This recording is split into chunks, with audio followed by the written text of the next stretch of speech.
हमारा अगला वर्ड है बर्जन। द बर्जन ये एक वर्ब है और इसका मतलब होता है किसी भी चीज का बहुत तेजी से बढ़ना या फूलना फलना।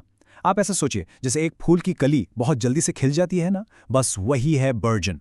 अब इसका और आसानी से समझने के लिए चलिए एक एग्जाम्पल सेंटेंस देखते हैं। स्क्रीन पे देखिए। With new funding and a clear strategy, the small startup began to burgeon into a major industry player.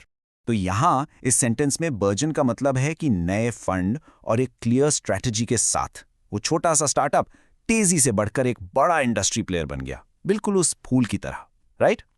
अच्छा, चलिए एक और एग्जाम्पल देखते हैं, इस बार नेचर से जुड़ा हुआ। सुनिए। After the spring rains the wild flowers in the valley started to version.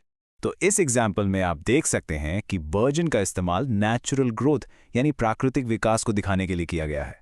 जैसे बारिश के बाद वैली में जंगली फूल एकदम से खिलने लगे। पर क्या ये वर्ड सिर्फ कंपनीज या फूलों के लिए है? बिल्कुल नहीं, इसका इस्तेमाल हम पर्सनल ग्रोथ के लिए भी कर सकते हैं। चलिए देखते हैं कैसे। ये सेंटेंस सुनिए।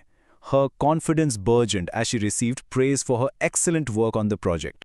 देखा आपने, यहां पर कॉन्फिडेंस बर्जन हो रहा है। मतलब जैसे ही प्रोजेक्ट पर अच्छे काम के लिए उसे तारीफ मिली, उसका कॉन्फिडेंस तेजी से बढ़ गया। तो अब आप समझ गए होंगे कि बर्जन को हम कितनी अलग अलग तरह की ग्रोथ के लिए यूज कर सकते हैं। और पता है, ये वर्ड न्यूज और बिजनेस रिपोर्ट्स में बहुत कॉमन है। चलिए इसका एक रियल वर्ल्ड एग्जाम्पल देखते हैं, सीधे एक न्यूज हेडलाइन से। The e-commerce market in India continues its burgeoning growth, attracting global investment.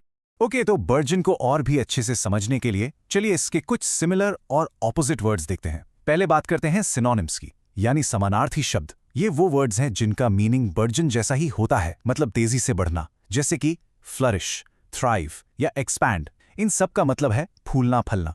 अब आते हैं एंटोनिम्स पर, यानी विलोम शब्द। ये वर्ड्स बर्जन के बिल्कुल ऑपोजिट हैं।